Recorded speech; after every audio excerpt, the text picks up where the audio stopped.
हाँ जी दोस्तों, एक बार फिर से आप सभी का स्वागत है हरीश जानी सर साइकोलॉजी के यूट्यूब पे मंच पे। आशा करता हूँ सभी अच्छे होंगे और सभी का एग्जाम बहुत अच्छे से हुआ होगा। आज अपन डिस्कस करने वाले हैं कि जो आपका रीट मेंस का एग्जाम हुआ, चाहे आपका लेवल 1 हो चाहे लेवल 2 का हो, उसके बारे में आपके साथ छोटी सी एक बात रखने आया हूँ कि आपकी कट ऑफ क्या जा सकती है। जैसा कि मैंने देखा है कि बच्चे किस तरह से प्रश्न पत्र को क्लासरूम में हल करते हैं, मैंने मेरी आंखों से देखा है। उसके बाद पेपर का पैटर्न क्या था इस बार, क्योंकि नया नया एकदम पैटर्न चेंज हुआ था। उसके अलावा कि पेपर लेंथी था, सिंपल था, पेपर का लेवल कैसा था, उन सभी मुद्दों के बारे में अपन डिस्कस करके ये तय करेंगे कि आज आपकी लगभग कट ऑफ कितने जा सकती है। ये लगभग मैंने 2-3 दिन देखा, पेपर का लेवल देखा है, आसपास बच्चों से मैंने फ़ोन करके बच्चों से पूछे कितने मार्क्स आ रहे हैं। सबसे बड़ी बात, जब बच्चे जिस क्लासरूम में एग्जाम दे रहे थे हॉल के अंदर, वहाँ पर मैंने मेरे प्रत्यक्ष आंखों से देखा कि बच्चे पेपर को कैसे अटेंड करने हैं, बच्चों को पेपर करने का तरीका क्या है, ताकि वहाँ से कट ऑफ आपकी तय की जा सके। उस पर डिस्कस करने वाले, साथ ही में ये कि अब आपका रीट का एग्जाम हो चुका है, आगे अपन क्या करें, आगे सर हमें किस चीज़ की तैयारी करनी चाहिए, हमारी सर आगे क्या रणनीति होनी चाहिए, उसके बारे में अपन लोग यहाँ छोटा सा डिस्कस करने वाले क्लास के अंदर। तो अगेन आप सभी का हार्दिक स्वागत और अभिनंदन। अब देखिए दोस्तों, यहाँ पर मैं रीट लेवल 1 और लेवल 2 दोनों कट ऑफ यहाँ पर बताने का प्रयास करूंगा। हालांकि एक अनुमान है, लेकिन फिर भी मैं थोड़ा सा यहाँ पर सटीक करने के उम्मीद पे आपके लिए सामने आया हूँ। अब देखिए दोस्तों, यदि मैं बात करूँ आपके देखो रीट लेवल 1 की, तो देखो दोस्तों यहाँ पर दो बातें निकल के आती है। ये आपका हो गया रीट लेवल 1, और एक मैं आपको बताना चाह रहा हूँ रीट लेवल 2। यदि मैं दोनों के पेपर का लेवल की बात करूँ, चाहे देखो रीट लेवल 2 चाहे आपका एसएसटी हो, चाहे आपका साइंस मैथ हो, चाहे आपका हिंदी हो, चाहे इंग्लिश हो, मैं चारों पेपरों की यहाँ पर बात करने जा रहा हूँ। चाहे मैं देखो लेवल 1 की बात करूँ, यदि मैं पेपर पैटर्न की बात करूँ तो दोनों के अंदर पैटर्न कैसा था, एकदम न्यू पैटर्न था। दोनों के अंदर इस बार पैटर्न न्यू लागू हुआ। इसका मतलब ये पहली बार इस पैटर्न को आप लोग फॉलो कर रहे हैं, चाहे लेवल 1 का हो चाहे लेवल 2 का हो। इस पैटर्न को ना तो आपने पहले किसी एग्जाम में देखा है, ना आपने इस पैटर्न कभी आपने अभ्यास किया है, कभी कुछ नहीं किया। तो आपके सामने सबसे पहली बात है कि फ्रेशर आपके सामने पैटर्न था। उसके बाद यदि मैं आपके पेपर की लेवल की बात करूं, तो पेपर का लेवल मैं कह सकता हूं कि मॉडरेट नहीं था, मॉडरेट से थोड़ा सा आपके हार्ड था। जो लेवल 1 के बंदे, उनके लिए अपन कह सकते हैं कि पेपर का लेवल हार्ड था। हार्ड के साथ आपका जो पेपर था वो पेपर आपका लेंथी था। इसका मतलब पेपर आपको पढ़ने में कम से कम आपको 2 से 3 घंटे यहाँ पे लग सकते हैं। थर्ड बात जो मैं बात करूँ पेपर की, कि पेपर पे आप इस काफ़ी बच्चे थे जो इसमें टाइम मैनेजमेंट नहीं कर पाए, आपके पास टाइम की यहाँ पर कमी हो गई थी पेपर मैनेजमेंट के अंदर। इसका मतलब इसका मतलब है कि जो आपको 2.5 घंटे मिलते पेपर में, वो आप उस टाइम में आप अपने पेपर को सही ढंग से मैनेज नहीं कर पाए। ये कि ये सेम कंडीशन आपकी किसके साथ, लेवल 2 के साथ लागू होती है। जो लेवल 1 में कंडीशन थी वही लेवल में 2 थी। क्यों? क्योंकि अपना आज तक हमेशा से पैटर्न था कि जो चीज़ें याद करो फटाफट याद कर लो, उसमें कुछ एक्सचेंज नहीं करना। लेकिन इस बार जो आपका पैटर्न आया है, उस पैटर्न में अपन लोगों ने क्या किया था कि पूरा पैटर्न चेंज है। अपन लोगों ने कभी इस पैटर्न को फॉलो किया ही नहीं है। तो पैटर्न को फॉलो नहीं किया, इसका मतलब क्या, कहीं ना कहीं अपन लोगों ने मात खाई है। या हमें नहीं तो किसी कोचिंग वाला ने टेस्ट सीरीज करवाया, नहीं हमें पता थी भाई क्या होने वाला है, क्योंकि हमने तो हमेशा से पुराने पैटर्न को फॉलो किया, लेकिन हुआ कुछ और था। तो सबसे बड़ी बात दोस्तों देखिए कि आपके सामने पैटर्न नया था। सेकंड ये बात है कि आपका पेपर का लेवल मॉडरेट थोड़ा सा हाई पेपर था, अपन हार्ड कह सकते हैं। सबसे बड़ी बात, जो सबसे मेन मुद्दा है कि आपके लिए टाइम की कमी थी। वहां पर 2.5 घंटे जो होने चाहिए, उस 2.5 घंटे का लेवल का पेपर नहीं था। पेपर आपके था 3 से 3.5 घंटे 3 लेवल का। अब देखो जो सबसे बड़ी बात निकल के आती है कि हमने जो पढ़ा है वो पढ़ा एकदम ठीक पढ़ा है, अपने पढ़ने में कोई कमी नहीं है, लेकिन अपन मात खा गए न्यू पैटर्न के अंदर। तो मोटी मोटी रूप से आपकी 3 चीजें यहां पर मैटर कर रही है। एक आपका न्यू पैटर्न था, सेकंड बात आपका पेपर का लेवल हार्ड था, और जो सबसे इंपॉर्टेंट बात है कि आपका पेपर लेंथी था, जिसके कारण से आपकी टाइम मैनेजमेंट आप सही लोग से या फिर सही ढंग से आप लोग नहीं कर पाए होंगे। और सबसे बड़ी बात देखो, लगता होगा, लेकिन मैंने जब क्लासरूम बच्चों को आंखों से देखा है तो बच्चे काफी गलतियां कर रहे थे। काफी बच्चे प्रश्न को समझ नहीं पा रहे थे। लेवल 1 के अंदर एक एक प्रश्न एक एक पेज में था, एक प्रश्न 1.5 पेज में था। तो बच्चे वहां पर क्यों, अपन लोगों ने हमेशा याद किया कि आगमन विधि का मतलब क्या और निगमन क्या होता है, लेकिन इस बार अपन लोगों ने पूछा इसके अंदर क्या है। तो कहीं ना कहीं अपन लोग वहां पर मात खा गए। अब देखो आगे मैं बताना चाह रहा हूँ कट ऑफ। आप देखो तो दोनों पैटर्न आपके लेवल 1 और लेवल 2 में आपके समान रूप से यहाँ पर लागू होता है। अब यदि मैं आपको कह सकता हूँ कि मैं आपको कट ऑफ के बारे में बात करूं, देखो दोस्तों कट ऑफ सिर्फ मैं अनुमान लगा रहा हूं दोनों के लिए, लेकिन आप ये मान के चलना कि कट ऑफ मैंने सही विश्लेषण किया है। देखो दोस्तों, मैंने सबसे पहले देखा क्लासरूम के अंदर कि एक तो आपका पेपर हार्ड था, सेकंड में देखा पेपर लेंथी था, थर्ड आपकी टाइम मैनेजमेंट कमी थी, सबसे फोर्थ बात कि अपन लोग इसके लिए तैयार नहीं थे। और जब किसी चीज़ के लिए अपन तैयार नहीं होते तो कहीं ना कहीं वो चीज़ हमेशा अपने के लिए थोड़ी पॉजिटिव होनी बहुत कम चीज़ रहती है। क्यों सभी बच्चे यहाँ पर फ्रेशर थे इस पैटर्न के लिए, हो सकता किसी ने तीसरा रीट दिया हुआ चौथा, लेकिन सब इस पैटर्न के लिए फ्रेशर थे, ना अपन लोगों ने इसके लिए प्रैक्टिस की ना कुछ किया। अब सबसे बड़ी मैं बात करूँ लेवल 1 के अंदर, देखो दोस्तों लेवल 1 में कुल आपके 150 क्वेश्चन आए थे, और 150 क्वेश्चन में से मैं कह सकता हूँ कि 20 से 25 क्वेश्चन ऐसे थे जो कोई भी अटेम्प्ट करने लायक नहीं थे। इसका मतलब 20 से 25 किसी को भी नहीं आते, ना प्रश्न वो करने लायक थे। यदि आप वो करते तो आप इस प्रश्नों को गलत करके आते, मैं इसे दावे से कहता हूँ। तो पीछे आपके क्वेश्चन बचे 125। अब जो 125 क्वेश्चंस थे मैंने मेरे आंखों से देखा, लोगों को ऑब्जर्व किया, लोगों ने पेपर किया, पैटर्न अलग था। 25 में से ऐसे क्वेश्चंस थे कि मैं मान के चलता हूं कि 20 से 25 क्वेश्चंस ऐसे थे जो हर बच्चा इस एग्जाम में गलत करके आया, क्योंकि जो आपके कथन कारण वाले प्रश्न थे उनको बच्चा सही ढंग से समझ नहीं पाया। अपने को लगता है कि ए सही है, आर इसकी व्याख्या करते, लेकिन कुछ ऐसे प्रश्न थे जिसमें ए सही है लेकिन आर उसकी व्याख्या नहीं करा था, आर भी सही लेकिन आर उसकी व्याख्या नहीं करा था। कुछ आपके मनोविज्ञान के ऐसे प्रश्न थे अपने लगता ठीक नहीं था। एक आपके रीड लेवल 1 में आपके LSRW का प्रश्न आया था, जिसमें अपन कह सकते हैं कि जो भाषा कौशल के प्रश्न थे उसमें काफी लोगों ने जो मिलान वाले प्रश्न गलत करके आए, काफी बच्चे ऐसे जिनको ईयर याद नहीं था प्रश्न गलत करके आए। इसका मतलब क्या है? इसका मतलब काफी बच्चे ऐसे जो 20 से 25 क्वेश्चन इस एग्जाम में गलत करके आए। मैं बिल्कुल मैंने आंखों से देखा भी और मैंने लोगों के पेपर भी देखे, मैं लोगों से बात भी की है। काफी ऐसे देखो 20 से 25 क्वेश्चन गलत थे। अब आपके पीछे बचते हैं 100 क्वेश्चन। अब 100 क्वेश्चन बच रहे हैं, इसका मतलब भाई 20 इसका निकालो आप नेगेटिव। यदि मैं 25 क्वेश्चन का एक तिहाई नेगेटिव निकालूं तो लगभग आपके कह सकते हैं कितने, आपने 5 क्वेश्चन आपके कह सकते हैं कि बचते हैं। यदि मैं इसके एक तिहाई करूं इसका, तो मान के चलो आपके 5 से 7 क्वेश्चन, आप मान के चलो 7 क्वेश्चन सभी बच्चे के यहाँ पर निकाल लो। इसका मतलब लगभग 93 क्वेश्चन के आसपास पीछे बचते हैं। तो मैं ये कहता हूं कि जो बच्चा आपके जनरल कैटेगरी का है, जो बच्चा आपके जनरल कैटेगरी का है, यदि उस बच्चे के आपके कह सकते हैं कि 90 से लेके 93 क्वेश्चंस के बीच में क्वेश्चंस बैठ रहे हैं कट कटा के, वो मैं कह सकता हूं अच्छी स्थिति में उसका सिलेक्शन होने के अपन कयास लगा सकते हैं। जो लेवल 1 का बंदा है और उस लेवल 1 के बंदे में यदि 90 से 93 क्वेश्चन के बीच में ठीक हो रहे हैं तो कहीं ना कहीं वो आपके जनरल कैटेगरी को फाइट कर सकता है। अब आपके मन में मुद्दे आ रहे होंगे सर पोस्ट बहुत कम है। देखो दोस्तों पोस्ट है, जब ऐसा पेपर आता है तो पोस्ट आपके मैं कहता हूँ, देखो आपने फर्स्ट ग्रेड में देखा होगा जब पेपर हार्ड होता है 4 पोस्टें भी नहीं भरी जाती है, 6 पोस्टें पे बच्चे नहीं मिलते हैं। इसका मतलब पेपर का लेवल बहुत हार्ड था। और जिसके भी जनरल कैटेगरी में 90 से 93 कट ऑफ क्वेश्चन है, देखो मैंने भी ये एग्जाम दिया, मैंने भी पहले फाइट किया है, तो मैंने भी काफ़ी कट ऑफ देखी, मैंने अच्छे से विश्लेषण किया। सबसे बड़ी बात है कि मैंने उस क्लासरूम के अंदर बच्चों को पेपर करते हुए देखा था। इसका मतलब मुझे पता कि बच्चों ने गलतियां कहाँ की थी। एक गलतियां मैं आंखों से देख के आपको कट ऑफ यहाँ बता रहा हूँ, एक गलती कुछ लोग अपने मन से बताते हैं। कि मैंने जो आपका एग्जाम हॉल का प्रेशर था वो मैंने प्रेशर आपको वहां पर देखा, मैंने फील किया था सबके सामने, इसका मतलब कट ऑफ ये। अब बाकी ओबीसी कैटेगरी आप मान के चलो जिसके लगभग 85 से लेके 90 के बीच में क्वेश्चन है, ऐसा कुछ मान लो ये जिसके क्वेश्चन, बाकी आपने भी कैटेगरी से 5-10 क्वेश्चन कम करते जाओ, कोई 2%, 2-3%, ये लगभग आपके लेवल 1 में कट ऑफ जाने वाली। अब यदि मैं लेवल 2 की बात करूं, देखो दोस्तों लेवल 2 की भी लगभग आपके पेपर का लेवल हार्ड था, लेकिन जिसके भी एवरी सब्जेक्ट में 60 से 65% बन रहे, 60 टू 65% बन रहे, ये मैं बात कर रहा हूँ आपके जनरल कैटेगरी की, जिसके 60 से, इसका मतलब कह सकते हैं कि 180 से लेके 190 नंबर जिसके आ रहे हैं, अंक आ रहे हैं, वो लगभग मुझे लगता है अच्छी स्थिति में है। क्योंकि देखो लेवल 2 का हो सकता है कि पोस्टें कम है, लेकिन लेवल 2 की कुछ लोगों ने यहाँ पर तैयारी नहीं की थी, कुछ ने सेकंड ग्रेड को लेके बैठ गया, कोई फर्स्ट को लेके बैठ गए, सभी लोगों ने यहाँ पर लेवल 2 की तैयारी नहीं की थी। और सबसे बड़ी बात है कि लेवल 2 के बच्चों ने बहुत ज़्यादा गलतियाँ की थी, मैंने मेरी आंखों से देखा है। कुछ लोगों ने पीछे ओमार छोड़नी भूल दी, किसी ने सही ढंग से पेपर अटेंड नहीं किया, किसी को पैटर्न समझ में नहीं आया, कोई हो उलास में हो गए, कुछ बच्चे सेंटर पे पहुंच नहीं पाए, कोई पेपर को मैनेज नहीं कर पाए, टाइम नहीं कर पाए। लेकिन मुझे लगता है कि जिसके 60 से 65% अंक आ रहे हैं वो लगभग आपकी अच्छी स्थिति में है। बाकी अपना कैटेगरी के अनुसार 2-4% कम करते जाओ, लगभग ये कट ऑफ आपके रहने वाली है। देखो ये किसी प्रकार का एक अनुमान है, एकदम सटीक कट ऑफ मैं नहीं कह सकता, मैं अनुमान आपके लिए लगा रहा हूँ, जैसा मैंने देखा वैसा कुछ किया।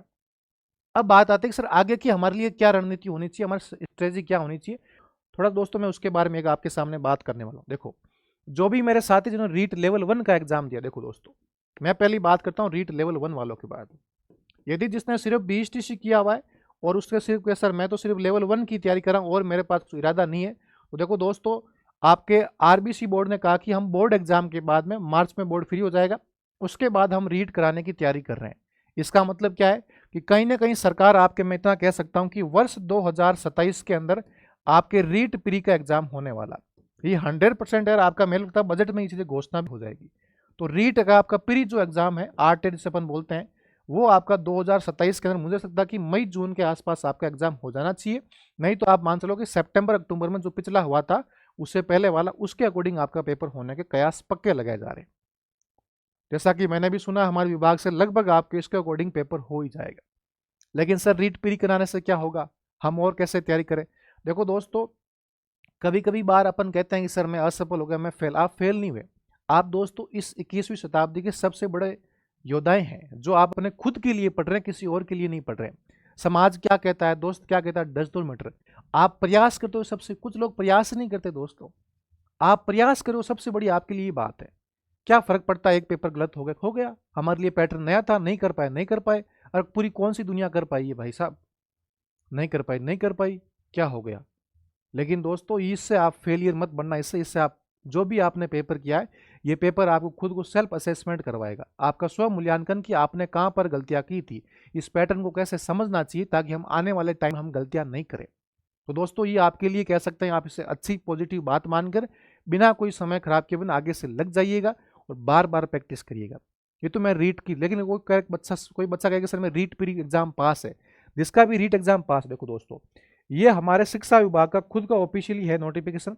इसमें एक आदेश आया कि लगभग 31 जनवरी तक जिन जिन की होनी है आपके थर्ड ग्रेड से जिनको सेकंड ग्रेड बनाना है, उनकी डीपीसी होनी दोस्तों। लगभग आपके 24,000 पोस्ट पे क्या होनी है, डीपीसी होनी है। ये आपके 31 जनवरी तक प्रत्येक जिला शिक्षा अधिकारी को आपके बीकानेर भेजनी है लिस्ट। और बीकानेर ने ये बोला कि 31 मार्च 2026 तक है, हम सबको क्या बना देंगे, हम सबकी डीपीसी करेंगे, ये उनका टारगेट है। उनका टारगेट है 31 मार्च 2026 तक सब लोगों की डीपीसी। लगभग 24,000 ऐसे टीचर्स हैं जो आपके थर्ड ग्रेड से सेकंड ग्रेड बनने वाले, लगभग 24,000 ऐसे स्टाफ है। 24,000 वो है। हर साल आपके राजस्थान सरकार के दिसंबर माह के अंदर हर साल लगभग आपके 11,000 थर्ड ग्रेड टीचर क्या होते हैं, आपके रिटायरमेंट होते हैं। इसका मतलब 11,000 ये और 24,000 ये, लगभग आपके मैं बताता हूं 35,000 के आसपास आपके रीट की या फिर कह सकते थर्ड ग्रेड की सीटें यहां पर खाली होने वाली। और मैं दावे के साथ कह रहा हूं कि यदि इस साल आपके 2026 में आपका रीट का प्री एग्जाम हो गया, तो मैं कह रहा हूं 27 में आपके लिए बहुत बड़ी महाकुंभ भर्ती आने वाला, रीट का आपका वापस महाकुंभ होने वाला होगा। क्यों दोस्तों, देखो मैं इस विभाग से जुड़ा हुआ हूं। मैं देखता हूं काफ़ी स्कूलों में पोस्टें कम है, काफ़ी लोग आपके सेकंड ग्रेड बनने वाले लगभग 24,000 के आसपास। कुछ लोग क्या हो गए आपके फर्स्ट ग्रेड बन गए, कोई आपके सेकंड ग्रेड ने ज्वाइन कर लिया। काफ़ी ऐसे लोग कर करके आपकी काफ़ी पोस्ट है, आपकी रीट जो लेवल 1 लेवल 2 काफ़ी पोस्ट है आसपास के विद्यालयों में खाली पड़ी है। ये मेरा प्रत्यक्ष अनुभव है, जो अनुभव मैं आपके साथ शेयर कर रहा हूँ। और हमारा जो डीयू विभाग है, जो आपका शिक्षा विभाग, उसने काम करना शुरू कर दिया है। और लगभग मैं कह रहा हूँ आपके 35,000 तक तो मुझे कयास है, मेरे आंखों के नज़रों में है, जिसको मैं आंखों से देखता हूँ। हम भी क्या पता इस पर कुछ काम कर रहे होंगे, लेकिन मैं इतना हिंट दे रहा हूँ आपको कि वैकेंसी आपकी अच्छी खासी आने वाली। इसका रीज़न यही था, इसी साल वैकेंसी इसलिए कम निकाली ताकि सरकार जिस समय अपना कार्यकाल पूरा करे, लगभग 2027 के मिड के अंदर आपका रीट का मेंस एग्जाम होने वाला है।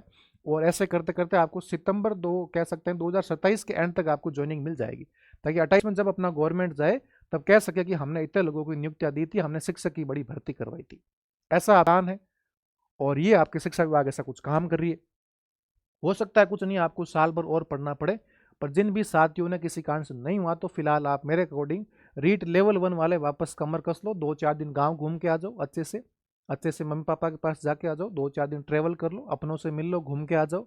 हो सकता है आपको 2 दिन बुरा, लेकिन दोस्तों हार नहीं माननी है। हम आम खड़े हैं तो हम भी पहले एग्जाम में सफल नहीं हुए थे, हो सकता है, लेकिन सफल इंसान किसी एग्जाम को पास करके बने, कोई कंपलसरी नहीं है। इंसान अपने जीवन में सफल क्या होता है, कुछ अच्छा काम करे, अच्छा बिहेवियर हो, अच्छा बात करे, अच्छा टॉकिंग सेंस करे। लेकिन ये एक एग्जाम आपका जीवन का दायरा तय नहीं करता है। हो सकता है आपने बहुत, आपको मायूसी होगी, आपको मेरी बातें चुप भी रही होगी, लेकिन दोस्तों ये कष्ट हमने भी सहा है, ये हमने भी पीड़ाएं झेली हैं, हमने भी सारी चीज़ देखी है। लेकिन मैं दावे से कह रहा हूँ दोस्तों, ये आज का टाइम आपको बुरा फील करा रहा होगा, लेकिन इस टाइम को यदि आपने सही ढंग से यूज किया है, तो मैं दावे से कहता हूँ कि आने वाला टाइम आपके लिए बहुत अच्छा होगा। वो वक्त आपका इंतजार कर रहा है। भाई किसी को क्या मिलता है जो कुछ छोड़ देता है, अब दुनिया आगे, आधी दुनिया यहाँ से भाग जाएगी। गांव वाले बोलेंगे तूने पैसे बर्बाद करिए तूने, अरे गांव वालों से क्या मतलब यार, समाज क्या कहता है डज डोंट मैटर। तुम्हारा खुद का स्व विवेक क्या कहता है उस पर आप अच्छे से ध्यान दीजिएगा। और मैं कहता हूँ वैकेंसी अच्छी आएगी, आप मायूस मत हो, किसी को कोई फर्क नहीं पड़ता, अच्छे से कर पाओगे। अब देखो ये मैं बात करूँ रीट लेवल 2 वालों के लिए। दोस्तों देखो, जो बंदे रीट लेवल 2 की बात है, रीट लेवल 2 दो ऑप्शन है। यदि किसी ने एमए कर रखी है, यदि सिर्फ उसने बीएड कर रखी है, तो देखो दोस्तों बीएड वालों के लिए आपका सेकंड ग्रेड का एग्जाम है आपके जुलाई मंथ के अंदर, और जिन्होंने एमए कर रखी उनके लिए फर्स्ट ग्रेड का एग्जाम है आपके जून एंड के अंदर, और या फिर मैं कह सकता हूँ सॉरी मई एंड या फिर जून फर्स्ट वीक के अंदर आपका एग्जाम होने वाला। ये चीज़ आपके सामने दो प्रकार की भर्तियाँ है, सेकंड ग्रेड और फर्स्ट ग्रेड। देखो दोस्तों, दो नाव में यात्रा करने से कोई मतलब नहीं, आप किसी एक वैकेंसी को पर्टिकुलर चूज कर लो। देखो इसमें लगभग आपके 6,500 के आसपास वैकेंसी है, तो मुझे लगता है कि अच्छी खासे पोस्ट है आपके, और लगभग आप ऐसे मान के चलो कि इसमें अच्छे खासे प्रत्येक सब्जेक्ट के आपका मैनेज कर रखा, सबका बराबर वेटेज है, आप अच्छे से इसको कवर कर सकते हो। इसका मतलब कि दोनों वैकेंसियों में से किसी एक को चूज करो और उस पर अच्छे से 2-4 दिन रेस्ट करके, मेरे को लगता है आपको कंटिन्यू फोकस करना चाहिए, पैटर्न को समझते हुए आपको अच्छे से तैयारी करनी चाहिए। या तो आप इस पे फोकस कर लो, या फिर आप क्या कर लो, फर्स्ट ग्रेड पे तैयारी कर लो कि मुझे यही पढ़ना है, मुझे सिर्फ यही है, और इस पर अच्छी खासी पोस्ट हैं, आप सिर्फ 40% वाला एरिया पर क्रॉस कर लो, आपका सिलेक्शन हो जाएगा। क्योंकि इतनी पोस्ट हैं तो पेपर वैसा ही लेवल होने वाला, हार्ड लाने वाला। पेपर हार्ड नहीं होता है, कंटेंट वही है, लेकिन अपन क्या करते हैं, अपन उस कंटेंट को परोस नहीं पाते, कंटेंट को यूज कैसे करना वो अपन समझ नहीं पाते।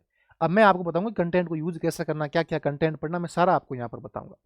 तो सबसे बड़ी बात है दोस्तों कि आपको इस पैटर्न को फॉलो करना है, कि या तो आप सेकंड ग्रेड चूज कर लो या फर्स्ट ग्रेड कर लो, दोनों में से एक वैकेंसी आपको चूज करनी पड़ेगी। यदि आपने दोनों को चूज किया दोस्तों, दोनों से आपके हाथ से नाव निकल सकती है। तो मेरा ये मानना कि जो शुद्ध बीएड के हैं वो आप सेकंड ग्रेड पे लग जाओ, अपने सब्जेक्ट को चूज करके, बिना अपना समय खराब किए बिना। और जिसको लगता है कि मेरा फर्स्ट ग्रेड की तैयारी अच्छी है, मेरा सब्जेक्ट अच्छा है, तो पहला पेपर पर फोकस करके आप ओनली फॉर फर्स्ट ग्रेड की तैयारी कर सकते हैं अच्छे से।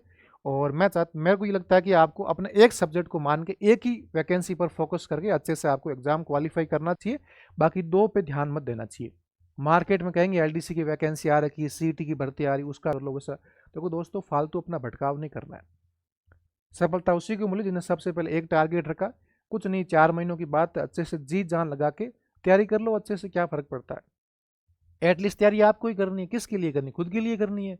तो मेरा ये मानना कि दोस्तों ईमानदारी से दिल लगा के, जान लगा के, आसपास क्या हो रहा कोई मतलब नहीं है, अपने को जहाँ पढ़ते हो लाइब्रेरी में कमरे में बंद करके किसी एक निश्चित स्थान पर महीने से 4 महीने अच्छे से तैयारी कर लो, और मैं दावे से कहता हूँ आपका सिलेक्शन होगा यदि आप सही ढंग से मेहनत करते। तो दोनों में से किसी एक वैकेंसी को आप यहाँ पर चूज कर लो। लेकिन अपना सर कंटेंट क्या होना चाहिए, सर हमारे पढ़ने के लिए सर हमें क्या पैटर्न को फॉलो करना। दोस्तों यदि मैं कंटेंट की बात करूँ आपके, तो देखो दोस्तों यहाँ पर दो चीज़ें, अपने विषय वस्तु की यदि मैं आपके यहाँ पर बात करूँ, आपको यहाँ पर क्या क्या फॉलो करना चाहिए, ये रीट एग्जाम ने आपने क्या सिखाया। देखो दोस्तों, सबसे पहले आपके लिए मैं बताऊं कंटेंट आपको, जो अपने आरबीसी बोर्ड की जो भी बुक्स आती है, जो भी आपके राजस्थान बोर्ड की बुक आती है, आरबीसी बोर्ड की जो भी बुक है, इसको आपको फॉलो करना पड़ेगा, इसको आपको हूबहू आपको याद करना पड़ेगा, समझना पड़ेगा। और रीट का जो आपका एग्जाम हुआ था लेवल 1 लेवल 2 के जितने आपके कालक्रम थे, जितने आपके सुमलित वाले प्रश्न थे, सारे इन राजस्थान बोर्ड की किताबों से उठा गया। इसका मतलब क्या है कि अपने को ऑथेंटिक, आपका बेसिक तैयार तो आपका कम से कम होना ही होना चाहिए। आपके पास सफिशिएंट टाइम है, छोटी छोटी किताबें आती, ज़्यादा बड़ी किताबें भी नहीं, आप आराम से फॉलो कर पाओगे, आराम से आप इसको आराम से यूज कर सकते हो। और सेकेंड जो सबसे बड़ी बात है कि जो आपके पास में कंटेंट है, या फिर आपने किसी कोचिंग के नोट्स पढ़े हैं, या फिर आप किसी बुक को यूज कर रहे हो, तो मैं ये मानता हूं कि रीट का जो एग्जाम हुआ है वो कंटेंट आपके लिए सफिशिएंट है दोस्तों। कंटेंट में कोई कमी नहीं थी। अब कमी कहाँ थी दोस्तों, कि अपन लोग हमेशा जैसे मैं बताऊं, एक आपके मनोविज्ञान का प्रश्न आया था लेवल 2 के अंदर, कि एक नाम था आपके पावलोव का सिद्धांत, एक था आपके थॉर्नडाइक का सिद्धांत, एक था आपके स्किनर का सिद्धांत, और एक आपका था एडवर्ड टोलमैन का सिद्धांत। ये 4 सिद्धांत, इनको बोलो कि काल क्रम में जमाओ। और अपन हमेशा पढ़ते हैं कि पावलोव भाई साहब 1904 में देते हैं, थॉर्नडाइक 1898 के अंदर आप कह सकते हैं किताब में देते हैं, स्किनर 1938 में देते हैं। इसको अपन हमेशा अच्छे से पढ़ते हैं।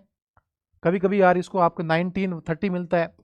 अब इसको अपन क्लास में हर बार लिखाते हैं, लेकिन अपन क्या याद करते हैं कि थॉर्नडाइक को सिद्धांत को प्रयास त्रुटि बोलते हैं, इसने 3 मुख्य नियम दिए थे, 5, ये दोस्तों सबको याद है। कंटेंट आपके पास पहले ही था, तो इसमें नया क्या आया, नया कुछ नहीं आया दोस्तों, सिर्फ आपको भ्रम किया जा रहा है, सिर्फ प्रश्न पूछने की प्रकृति चेंज कर दी है।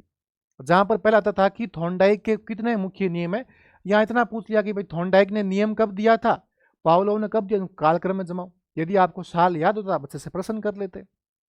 इसमें कुछ भी चैलेंज नहीं दोस्तों, कंटेंट जो आपको क्लास में लिखवाया जा रहा है वही कंटेंट है। मैं कह रहा हूँ, मैंने आंखों से देखा है, मैंने पेपर को महसूस किया, मैंने फील किया, मैंने पेपर को हल भी करवाया है। लेकिन दोस्तों मैं कह रहा हूँ कि जो आपका पेपर आया था, जो आप क्लास में उसमें नोट्स लिखा, नोट्स आपके लिए सफिशिएंट है। अब होता क्या है, उन नोट्स को एक तो आपको पढ़ने की प्रकृति चेंज करनी पड़ेगी। आप मार्केट में जो भी मॉडल पेपर आ रहे हैं, आपको टेस्ट सीरीज है, उसमें फिक्स पुराने पैटर्न के प्रश्न आ रहे हैं। इसका मतलब क्या है, अपन लोग हमेशा से याद करते हैं कि फला देवता का मेला फला जगह भरता है, अपन हमेशा ये याद कर। लेकिन इस बार पूछा कि देवता का कब हुआ जन्म। मैं मानता हूं कि हर कोचिंग वाला लिखवाता है कि देवता का जन्म कब हुआ था, लिखवाता है, कोई दिक्कत नहीं। अपन उसको याद नहीं करते हैं, कौन ही पूछेगा। इनको पता है बच्चा याद नहीं किया, उन्होंने वैसा कुछ प्रश्न पूछ लिया। इन कंटेंट में कुछ भी चेंज नहीं है सिवाय 10-15% के लिए। और 10-15% पे अपन ध्यान भी दे सकते हैं, अपने को बाकी वाले प्रश्नों पे फोकस करना है। तो मैं दावे से कहता हूं कि आपको अच्छे से पढ़ना है। आपके पास जो कंटेंट है उसको अच्छे से पढ़िएगा, बार बार पढ़िएगा, मन लगा के पढ़िएगा, दिल लगा के पढ़िया गया। बस राजस्थान बुक बोर्ड को फॉलो करते हुए ईमानदारी से पढ़ने का प्रयास करिएगा। लेकिन आपकी जिज्ञासा होती होगी, सर आप इतनी क्लास लग, आप हमारे लिए क्या कर रहे हो। देखो दोस्तों, मैं आपके लिए छोटा सा यहाँ पर प्रयास करना चाह रहा हूँ कि जो भी मेरे साथी है, बस देखो जो भी आपने कंटेंट पढ़ा है ना, इस कंटेंट को आप थोड़ा सा अच्छे से पढ़ो, लिख लिख के याद करो। जो कुछ साल है, कुछ उसकी किताब है, कुछ उसकी परिभाषाएं हैं, वो परिभाषा आप किसी दीवार पे सामने क्या करो, वहां पे लगवा लो, ताकि आपको कोई भी दिक्कत ना हो। हालांकि हम भी जब मनोविज्ञान में हम लिखवाते हैं कि आप कह सकते हैं अल्फ्रेड बिने ने बुद्धि की परिभाषा ये थी, उसने फला आदमी ने वेस्लर ने ये दी थी। लेकिन हम भी कभी कभार साल नहीं लिखवाते। इस बार वैसा पूछ लिया लेवल 1 के अंदर की बुद्धि की परिभाषा को एक क्रम में जमाओ। अब हो सकता है हमने साल नहीं लिखवाए, तो कहीं ना कहीं हमें भी कुछ इनोवेशन करना पड़ेगा आपके लिए, वैसा इनोवेशन हम भी आपके लिए करेंगे। लेकिन दोस्तों कंटेंट जो आपको लिखवा रहे हैं, आपको सिलेक्शन दिलवाने के लिए सफिशिएंट कंटेंट है। अब दिक्कत क्या होती है, अपनी सबसे बड़ी कमजोरी है कि अपन जो क्वेश्चन से नहीं आया उसे फोकस करते हैं, लेकिन जो आया उसको तो देखो दोस्तों। अब जो आए हैं अपने नहीं कर पाए तो फिर गलती अपनी है। इसका मतलब क्या है कि आपको जो लिखवाया जा रहा है उसको अपनी भाषा में समझो। जैसे मैं बताऊं, आज एक प्रश्न आया लेवल 2 के अंदर, उसमें पूछा है, एक तो आपके पूछा है कि रचनावाद, और एक उसको ये पूछा आपके कथन, और नीचे दे दिया आपके कारण के अंदर दे दिया आपके व्यवहारवाद। अपन लोगों ने हमेशा याद किया है कि रचनावाद देने वाला आपका लेव वाइगोस्की था। रोजर बाइक का अपन 5P मॉडल पर, जिसमें कहता है कि बच्चा अपना ज्ञान निर्माण खुद करता है। व्यवहारवाद अपन पढ़ते हैं कि व्यवहारवाद का जनक आपके जेबी वॉटसन है। ये अपन अच्छे से, लेकिन अपन कभी समझने का प्रयास ही नहीं किया कि दोस्तों व्यवहारवाद क्या होता है। टीचर क्लास में हमेशा कहता है कि व्यवहारवाद का मतलब ये होता है, रचनावाद का मतलब ये होता है। हर टीचर कहता है, मैं इस बात को सपोर्ट करता हूँ। लेकिन अभी कभी अपन कभी लिखते नहीं है ना, अपन कभी समझने का प्रयास करते हैं।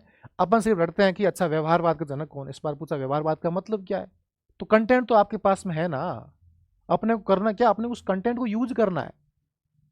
ये आपका सिर्फ और सिर्फ आपके संज्ञान का काम है, आपका कॉग्निटिव डेवलपमेंट काम है, आपकी मानसिक प्रक्रिया का काम है। यदि आप ये सही ढंग से नहीं कर पा रहे तो दोस्तों ऐसे मान के चलिएगा कि प्रैक्टिस आपको करनी पड़ेगी।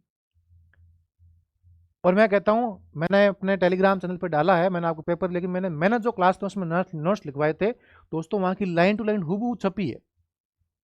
लेकिन इसका मतलब क्या है, छपी है फिर भी आप गलत करके, और इसका मतलब आपने प्रैक्टिस नहीं की। स्वाभाविक सी बात है, प्रैक्टिस आपको करनी पड़ेगी।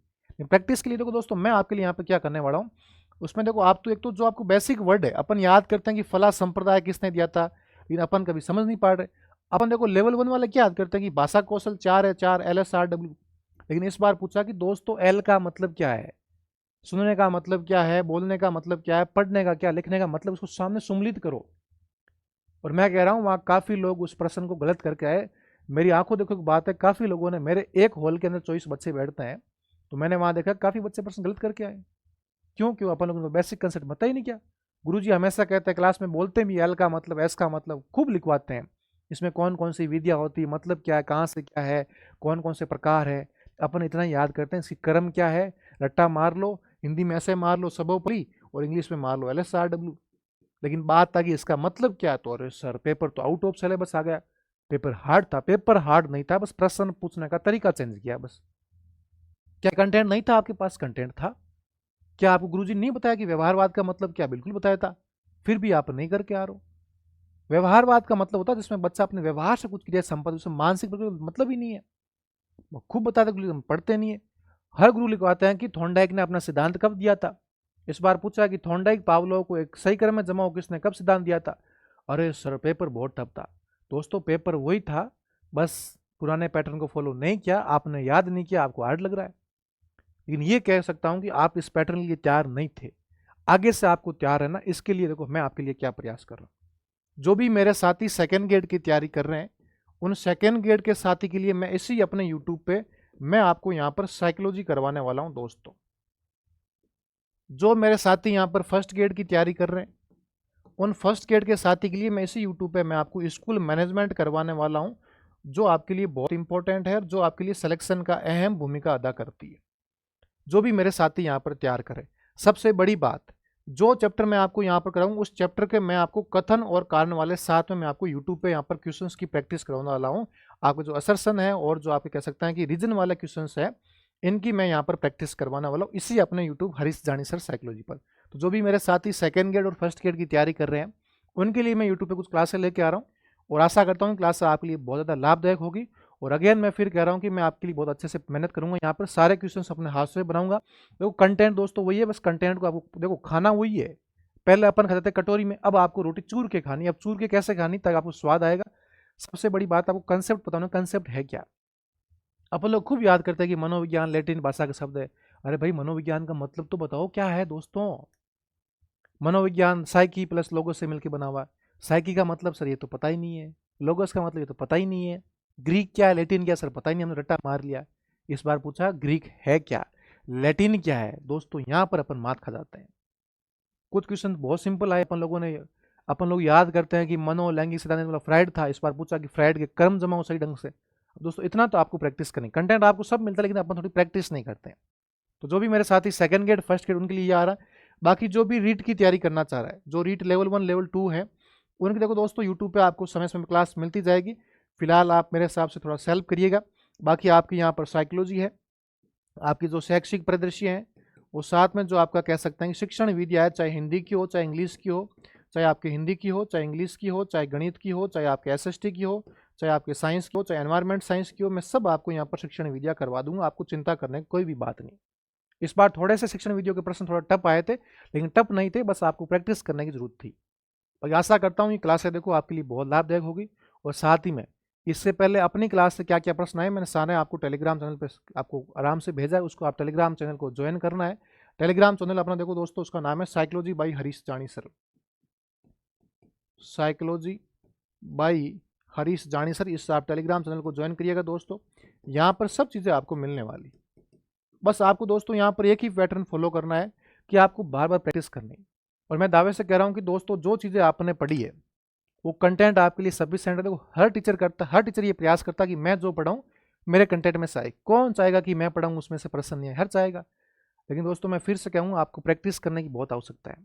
और आप अपने दिल से सुनना, मन की मानना कि आपने जो पढ़ा था क्या वो कंटेंट में नहीं था क्या आपके, बिल्कुल था दोस्तों, बस आप उसको यूज करना भूल गए। क्योंकि जब अपन चीज पहली बार जो कुछ सामने आती है ना, अपना दिमाग काम नहीं करता है ना, बाकी ऐसी बहुत सारी चीजें होती है। इसका मतलब हमने हर बार लिखाते हैं कि अधिगम के सिद्धांत कब दिए, किसने दिए थे, सबने दिए। लेकिन एक सबसे बड़ी ध्यान है कि इस बार समायोजन ने तो आपके समायोजन की पूछा है, इस बार समायोजन की परिभाषा पूछा कि समायोजन की युक्तियां क्या है, कहाँ काम आती है। लेकिन आपको बेसिक कंसेप्ट यहाँ पर पता होगा कि समायोजन का मतलब क्या है। इसका मतलब यदि व्यक्ति के पास कोई पुरानी कंडीशन है और सामने नई कंडीशन, दोनों के बीच में तालमेल कैसे बिठा रहा है, दैट इज समायोजन, एडजस्टमेंट है। व्यक्ति अपने खुद को समझ रखते हैं क्या क्या यूज कर रहा है, कुछ आपको दोस्तों प्रैक्टिस करनी पड़ेगी। इस प्रैक्टिस के लिए मैं आपको यूट्यूब पे बहुत सारे क्वेश्चंस लेके आऊंगा जिसमें अपन कथन और कारण वाले पढ़ेंगे। और मैं सबसे बड़ी बात है कथन और कारण वाले क्वेश्चंस करना आपको सिखाऊंगा, ताकि आपका एक भी प्रश्न यहाँ से गलत ना हो। कुछ ऐसे वर्ड होते हैं जहां अपने सीखना पड़ता है कि व्याख्या करता है व्याख्या नहीं करता। देखो हालांकि सेंटेंस दोनों सही है, लेकिन व्याख्या करता है या नहीं करता ये थोड़ा आपको समझना पड़ेगा। बाकी बात रही इस बार शैक्षिक परिदृश्य की, अपनी सबसे बड़ी कमी का अपन याद करते हैं कि शैक्षिक परिदृश्य में कौन सा कार्यक्रम किस विभाग ने चलवाया था, लेकिन अपन याद नहीं करते हैं, डेट भूल जाते। इस बार पूछा कि आपके की बालिका है, आपके कह सकते देवनानी स्कूटी योजना है ना, अपने कह सकते हैं अपने भाई निष्ठा है, तू पढ़ चल अभियान है, ये कब शुरू हुआ था अपन लोग याद ही नहीं करते हैं। अपन रट रहे हैं RK के कब शुरू किया गया, इस्माइल कब किया गया। अरे भाई दोस्तों इसके अलावा बहुत कुछ दुनिया है। अपन याद करते हैं RT एक्ट के अंदर ये धाराएं थी, इतनी धारा दिया। इस बार पूछा है कि धारा 22 के अंदर क्या है, विकास समिति क्या बात करती है। कितनी महिलाओं का परसेंट है, क्या इस बार देखा आपने कि आपके एसएमसी और एसडीएमसी में से ढेर सारे प्रश्न आए और आपने ये प्रयास किया होगा कि आपकी निःशुल्क प्रवेश वालों में से प्रश्न ही नहीं आए। इसका मतलब थोड़ा सा आपको अपने पढ़ने का दायरा बढ़ाना पड़ेगा। कंटेंट आपके लिए सफिशिएंट है, बस आपको भरोसा करना होगा, आपको ईमानदारी से पढ़ना होगा। बस मैं एक बार फिर से कहूँ कि जिसने भी एग्जाम दिया, मेरे जिसका भी एग्जाम मैं कहता हूँ सबका सिलेक्शन हो, लेकिन किसी कारण से आपका सिलेक्शन नहीं हो रहा है, तो दोस्तों ये टाइम हारने का नहीं बल्कि दुनिया को बताने का कि मैं हारा नहीं, मैं खुद से लड़ा हूँ, मैं खुद से लड़ूंगा और आगे लड़ता भी रहूंगा दोस्तों, क्योंकि आपके लिए ही आपका एग्जाम है। आप किसी दूसरी दुनिया को टैग मत दो, आप खुद के लिए पढ़ रहे हो, खुद को साबित करो कि मैं पढ़ रहा हूं, मैं मेरा 100% दे रहा हूं। दुनिया क्या कहती दोस्तों, डज नॉट मैटर। जो आपके साथ बैठा है ना, वही कहेगा कि यार तू पढ़ता नहीं था यार। क्यों? क्योंकि आपका सिलेक्शन नहीं हुआ। लेकिन जिस दिन आपका सिलेक्शन होगा ना, जो आपके साथ नहीं था वही कहेगा भाई साहब लड़का पता नहीं कहाँ गायब था, कितना पढ़ता था यार। ये हमारे साथ भी हुआ, आपके साथ भी होगा। लेकिन दोस्तों मैं आपको भरोसा दिलाता हूं कि इस दुनिया में कुछ भी असंभव नहीं है। बस आपको किसी दुनिया को, किसी समाज को टैग नहीं देना है। अपनी ईमानदारी से, अपने खुद के स्व विवेक से, अपने कंटेंट पे भरोसा करके आपको वापस कंटिन्यू पढ़ना पड़ेगा। और मैं दावे से कहता हूं कि आने वाली रीट जो एग्जाम है, आने वाला सेकेंड ग्रेड एग्जाम है, फर्स्ट ग्रेड, इसमें आपकी सीट पक्का है, तय है। ऐसी मेरी ढेर सारी शुभकामनाएं आपके साथ है। तो दोस्तों अच्छे से पढ़िएगा, मन लगा के पढ़िए, खुश होकर पढ़िएगा। बाकी अपने टेलीग्राम को एक बार ज्वाइन कर लेना, यहाँ पर सारी न्यूज़ आपको मिल जाएगी। और हाँ, अपने यूट्यूब को सब्सक्राइब करना ना भूलिएगा। अगेन मिलते हैं अपने अगली क्लास में, तब तक अच्छे से रहिए, मस्त रहिएगा और एक पेपर को मिलाइएगा। अगेन सभी को बाय बाय, टेक केयर।